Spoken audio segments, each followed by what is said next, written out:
Hello everyone, welcome to our channel quest for competition. प्रतियोगी परीक्षाओं से जुड़ी विभिन्न जानकारियों से अपडेट रहने के लिए हमारे चैनल को सब्सक्राइब करें, साथ ही बेल आइकन को प्रेस कर दें जिससे कि आने वाले वीडियोस की नोटिफिकेशन आपको समय से मिल सके।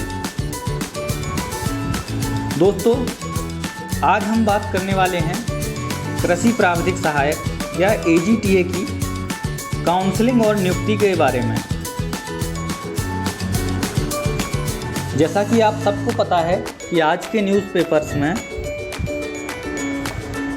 AGTA की काउंसलिंग से रिलेटेड खबर आई है, लेकिन उसमें कुछ चीज़ें क्लियर नहीं की गई हैं, जिस वजह से बहुत सारे अभ्यर्थियों के मन में काफ़ी सारे प्रश्न हैं। जो अभ्यर्थियों ने कमेंट बॉक्स में भी पूछे हैं, तो आज हम कोशिश करेंगे इन्हीं सारे प्रश्नों के उत्तर देने की। इनमें से मुख्य प्रश्न ये हैं: कब शुरू होगी काउंसलिंग? दूसरा, कब तक होगी नियुक्ति? तीसरा,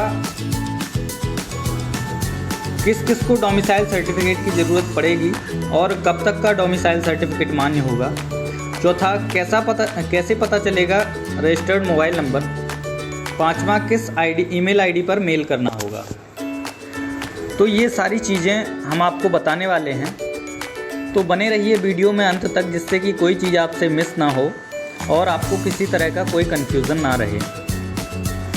सबसे पहले हम शुरू करते हैं कि कब होगी काउंसलिंग। बहुत सारे साथी काउंसलिंग और चॉइस फिलिंग दोनों शब्दों में कंफ्यूज हैं कि ये दोनों अलग अलग चीज़ें हैं या सेम चीज़ ही है।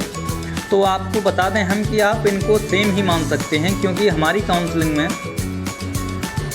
यही प्रमुख चीज़ है, चॉइस फिलिंग।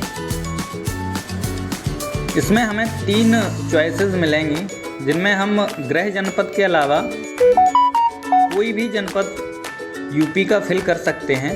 74 जनपद में से कोई भी जनपद फिल कर सकते हैं गृह जनपद के अलावा। गृह जनपद सिर्फ फिजिकली हैंडीकैप्ड या विकलांग या फिर ऐसे लोग जिनकी पति या पत्नी गृह जनपद में केंद्रीय राज्य की कोई सरकारी सेवा में कार्यरत हैं, सिर्फ ऐसे लोगों को ही गृह जनपद मिलेगा। और कब शुरू होगी काउंसलिंग? तो इसका उत्तर है कि काउंसलिंग, जैसा कि पहले भी बताया गया है, काउंसलिंग 20 सितंबर के आसपास शुरू होगी, जिसमें आपको चॉइस फिलिंग करनी होगी, साथ ही डोमिसाइल सर्टिफिकेट या जिनके पति या पत्नी सरकारी सेवा में है उससे रिलेटेड डॉक्यूमेंट अपलोड करना होगा। दूसरा प्रश्न है, कब तक होगी नियुक्ति? तो दोस्तों, पहले भी बताया गया है कि AGTA की नियुक्ति सितंबर लास्ट या फिर अक्टूबर की शुरुआत में हो सकती है। काउंसलिंग शुरू होने के बाद कुछ दिन तक, लगभग 10 दिन तक काउंसलिंग चलेगी। इसके बाद अलॉटमेंट होगा और अलॉटमेंट के 3 से 4 दिन बाद ही आपको ज्वाइनिंग मिल जाएगी। बाकी चीज़ें आपके ज़िले के, जो ज़िला आपको अलॉट होता है वहाँ के DD पर डिपेंड करती हैं। तो वो मेडिकल वेरिफिकेशन और पुलिस वेरिफिकेशन, ये सारी चीज़ें कितने जल्दी कराते हैं या ज्वाइनिंग के बाद भी करा सकते हैं, उनकी प्रक्रिया क्या रहती है।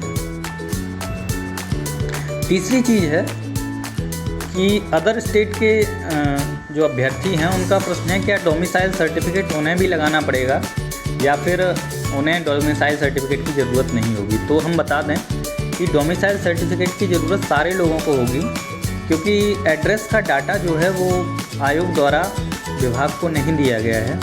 तो विभाग को नहीं पता है कि आप दूसरे स्टेट से हैं या यूपी से हैं, तो आपको भी डोमिसाइल सर्टिफिकेट की ज़रूरत होगी।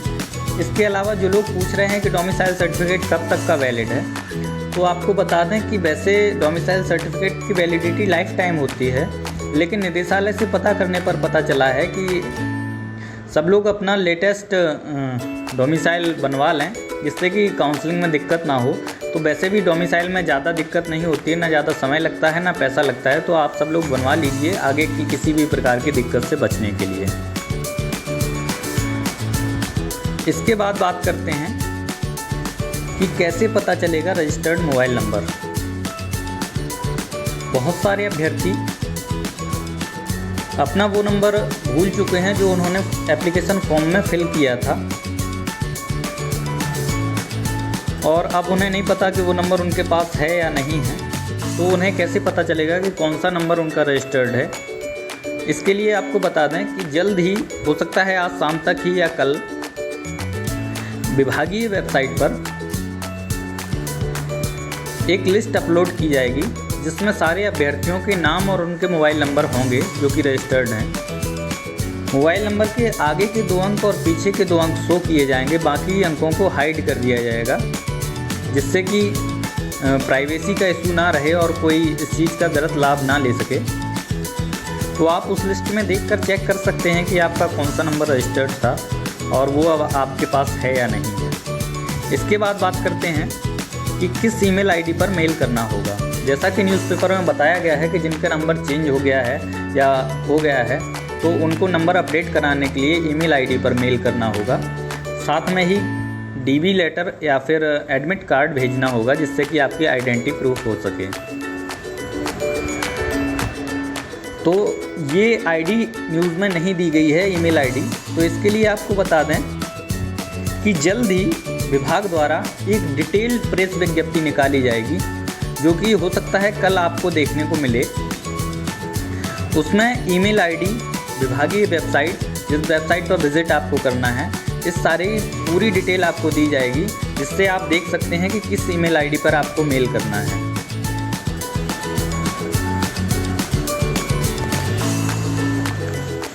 आयोग की ऑफिशियल वेबसाइट का लिंक कमेंट बॉक्स में पिन किया हुआ है। आप चाहें तो वहां रेगुलर विजिट कर सकते हैं, जिससे कि आने वाले नोटिस का आपको तुरंत पता चल जाए।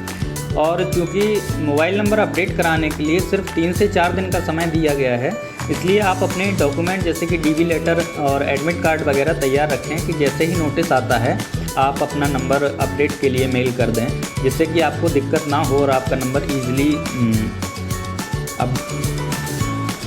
तो साथियों, उम्मीद है कि आपके बहुत सारे प्रश्नों का उत्तर मिल गया होगा आपको। यदि कोई प्रश्न आपके दिमाग में है और जिसका उत्तर अभी नहीं मिला है तो आप कमेंट बॉक्स में अपना प्रश्न उठा सकते हैं और हमारी कोशिश रहेगी कि आपके प्रश्न का उत्तर दे सकें। Thank you.